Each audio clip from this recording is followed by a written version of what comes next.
दोस्तों, कांग्रेस किसी मुद्दे पर बीजेपी को घेरे और जवाब देने खुद गृह मंत्री अमित शाह को आना पड़े।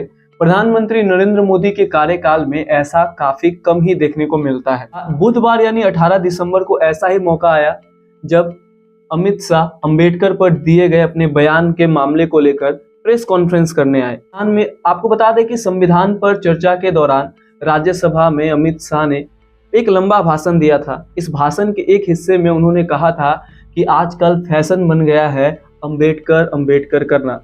अमित शाह की ये बात विपक्षी दलों को नागवार गुजरी और उन्होंने इसे एक बड़ा मुद्दा बना दिया और तब से अमित शाह और बीजेपी के खिलाफ जो विपक्षी पार्टियां हैं वो अलग अलग तरीकों से अपना विरोध दर्ज कर रही है।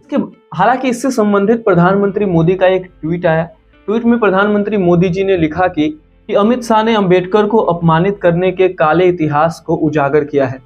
अमित शाह ने अपने प्रेस कॉन्फ्रेंस के दौरान कहा कि कांग्रेस ने बी.आर. अम्बेडकर को जानबूझकर चुनाव में हराए और उन्हें भारत रत्न न देने में कोई कसर नहीं छोड़ी।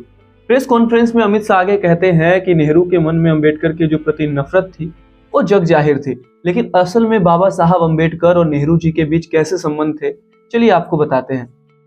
बात बाबा साहब अम्बेडकर की करें तो उनकी पहली पहचान उनको महार सत्याग्रह से मिली। बात 1924 की है। बाबा साहब अम्बेडकर अभी अभी भारत आए थे। भारत आते ही उन्होंने वकालत और दलितों के उत्थान के लिए जो कार्यक्रम है वो चलाने शुरू कर दिए। इस उद्देश्य की पूर्ति के लिए उन्होंने एक एसोसिएशन की स्थापना की और एसोसिएशन का नाम रखा बहिष्कृत हितकारिणी सभा। इसके अध्यक्ष सीमन लाल सितलवाड़ थे और इस सभा के चेयरमैन खुद बाबा साहब भीमराव अम्बेडकर थे। एसोसिएशन का तत्कालीन उद्देश्य शिक्षा का प्रसार करना, आर्थिक स्थिति में सुधार करना और दलितों की समस्याओं को उठाना था। साल 1947 में डॉक्टर अंबेडकर को महार सत्याग्रह आंदोलन का नेतृत्व किया और इसके बाद भारत में उन्हें दलितों की आवाज के रूप में पहचान मिली।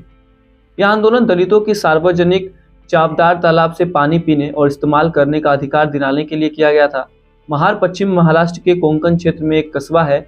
इस सत्याग्रह से डॉक्टर बाबा साहब भीमराव अम्बेडकर की राजनीतिक शुरुआत हुई। बात अगर महात्मा गांधी से पहली मुलाकात की करें, अम्बेडकर अछूतों के भलाई के लिए काम कर रहे थे और गांधी जी भी इन वर्गों की आवाज उठा रहे थे। हालांकि दोनों के काम करने का तरीका अलग अलग था। अम्बेडकर को गोलमेज सम्मेलन में भाग लेने के लिए आमंत्रित किया गया था।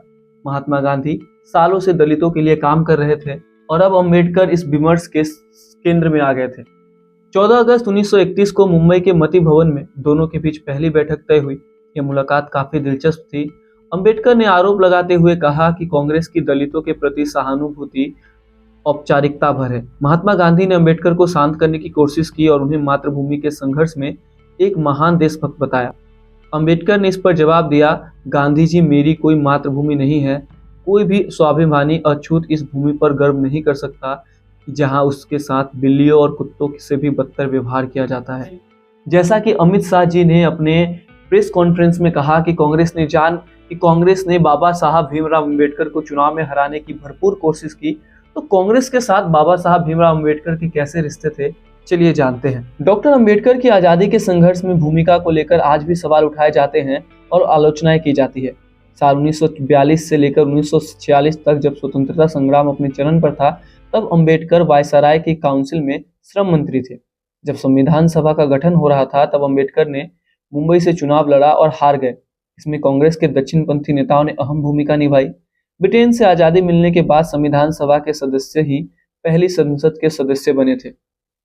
इसके बाद जुलाई 1946 में अंबेडकर बंगाल में संविधान सभा के सदस्य बने थे। तब बंगाल के एक महत्वपूर्ण दलित नेता जोगिंद्रनाथ मंडल और मुस्लिम लीग के नेता हुसैन शहीद सोहरावर्दी की मदद से अंबेडकर ने खुलना से उपचुनाव लड़ा और जीतकर संविधान सभा पहुंचे।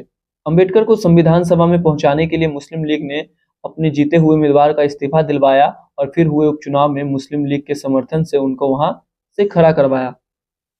विभाजन के बाद अंबेडकर का निर्वाचन क्षेत्र खुलना यानी पूर्वी पाकिस्तान वर्तमान बांग्लादेश में चला गया और अंबेडकर के सामने संविधान सभा में पहुंचने की चुनौती थी।